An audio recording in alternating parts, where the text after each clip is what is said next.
Désiré Tshimbenkoy. Il faut que je l'appelle ainsi, Tshimbenkoy. Bienvenue. Merci beaucoup, Jean-David. Parti politique.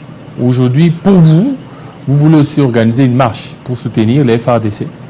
Voilà, pour nous, au niveau de l'Alliance populaire pour le social, nous avons levé 3 phases de résolution.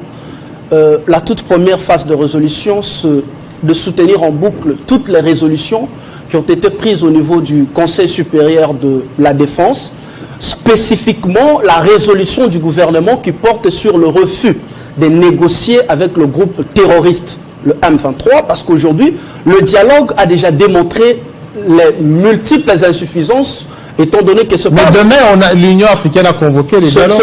Par ce multiple dialogue que nous avons été infiltrés jusqu'à la moelle épinière, et l'option de dialogue doit être absolument écartée. Mais lorsque l'Union africaine, il faut boycotter. Nous sommes en train de nous inscrire dans la logique d'une coopération, que ce soit dans la bilatérale, que ce soit dans la multilatérale, mais une coopération qui soit fondée sur la sincérité.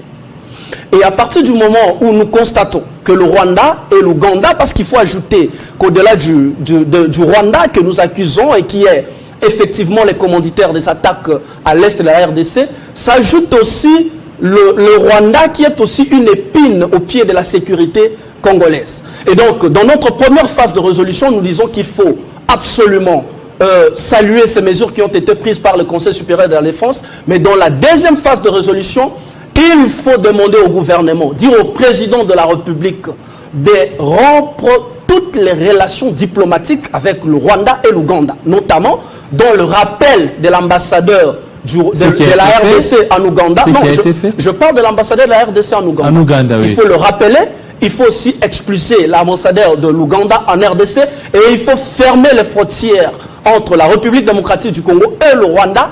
Fermer aussi les frontières entre la République démocratique du Congo et l'Ouganda. Et donc, il faut que toutes ces mesures soient prises et que nous soyons dans une autre phase de solution.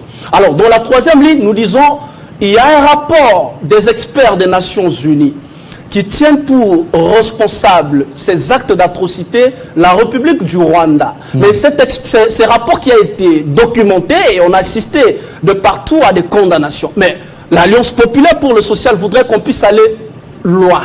Qu'on ne se limite pas seulement à condamner, à dénoncer.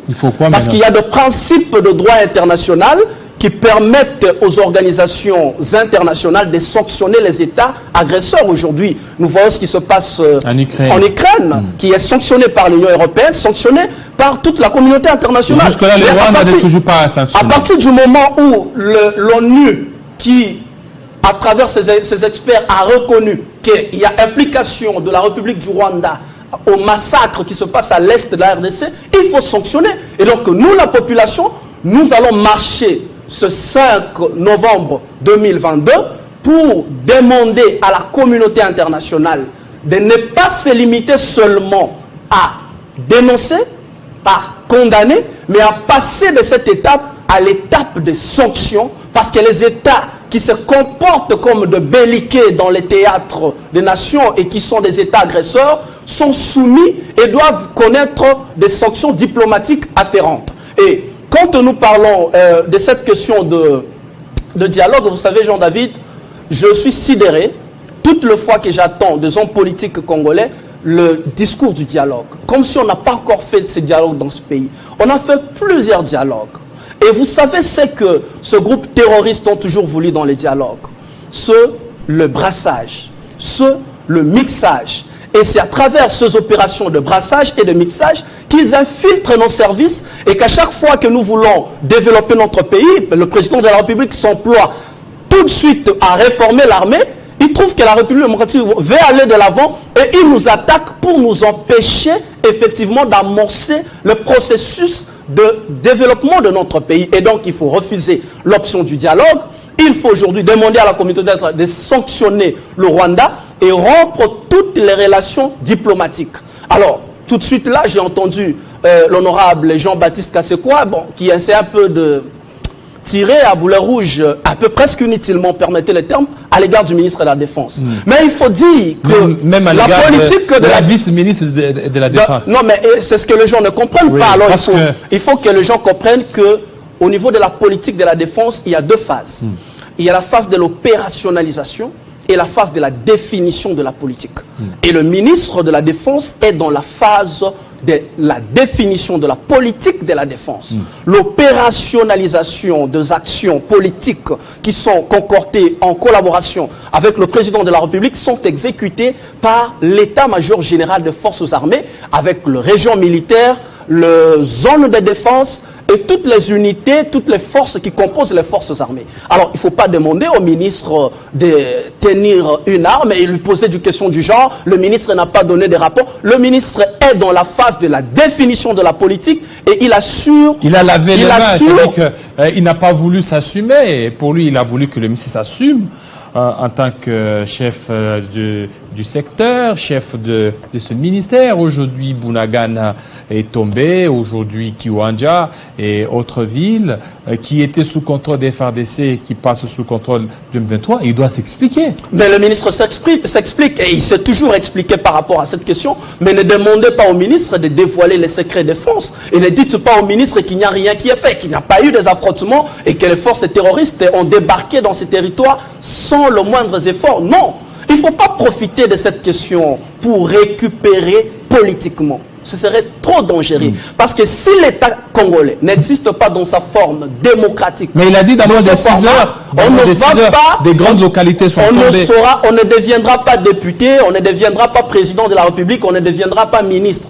Alors nous devons protéger notre pays, demander à toute la population à travers le 26 provinces à se mobiliser. Nous déjà, au niveau de l'Alliance populaire pour le social, ce samedi, nous serons dans le riz de la ville de Kinshasa, précisément dans la Tchangou, pour demander à la population de se souder derrière les forces armées, le président de la République et toutes les institutions. Pourquoi ce Tchangou? Vous avez, pas ce Tchangou là, il y a beaucoup de monde. Vous allez mobiliser dans d'autres communes. Nous ne sommes pas dans une phase, nous ne faisons pas une mobilisation politique. Il faut faire la différence. Nous sommes dans un état de danger criant. Oui, mais parce que les politiques, nous sommes dans la mobilisation patriotique. Vous aimez tirer des occasions, des opportunités. Nous sommes dans la mobilisation patriotique. Nous appelons tous les Congolais et nous le faisons au-delà des tendances politiques. Que ce soit ceux de la société civile, que ce soit l'opposition, que ce soit la majorité, la société civile, la majorité et tout le monde, nous demandons à toute la population congolaise, toutes tendances confondues, à pouvoir se lever, car le seul partenaire crédible en ce moment du président de la République, c'est le peuple congolais. Conformément à l'article 64 de la Constitution qui dit que tout Congolais a le devoir de barrer la route à tout individu ou groupe d'individus qui prend le pouvoir par la force et qui attend l'exercer en violation de la Constitution. Et je pense que c'est cela qui est fait dans les zones occupées illégalement par le groupe terroriste. Et nous demandons à ces jeunes de se lever et de défendre la patrie, car cette responsabilité est constitutionnelle et nous avons besoin de notre pays dans le moindre détail. Nous ne céderons pas un seul centimètre de notre... Et nous demandons à la classe politique de se souder, parce que ce n'est pas le moment de récupérer la situation politiquement. Tous ces gens qui s'appellent des députés, qui récupèrent la situation comme... qui ignorent et qui veulent croire que c'est une affaire qui concerne un individu, ne deviendront pas ce qu'ils sont aujourd'hui si la République démocratique du Congo n'existe plus. Alors, au peuple congolais, de partout, là où vous vous trouvez, à tous les Kinois, nous vous invitons ce samedi 5 novembre 2022 à vous mobiliser de partout là où vous êtes pour pouvoir marcher contre l'invasion rwandaise en RDC. Et nous, la jeunesse congolaise, nous sommes disposés à accompagner toutes les institutions pour barrer la route à l'invasion rwandaise. Notre pays restera tel qu'il est et qu'aucun centimètre ne sera cédé à qui que ce soit. Et nous sommes prêts à payer le prix qu'il faut. Donc, nous avons beaucoup reculé dans ce pays et c'est le moment pour nous tous de nous lever pour pouvoir défendre dans la solennité notre patrie derrière le président de la République, chef de l'État, cette fois-ci sur l'Alliance populaire pour le social qui s'élève et qui lance ce cri dans l'air. Merci beaucoup à vous, Désiré Chimbenkoy, de cet appel lancé à tous le Congolais épris de patriotisme afin de soutenir nos frères et sœurs qui sont dans l'Est de la République démocratique du Congo. Tout à l'heure, la grande édition y sera à 20h dans l'est de la RDC. Ça sera avec Arlette Boutella, dit communément Boutsker. Restez branchés sur Télé 50. À très bientôt.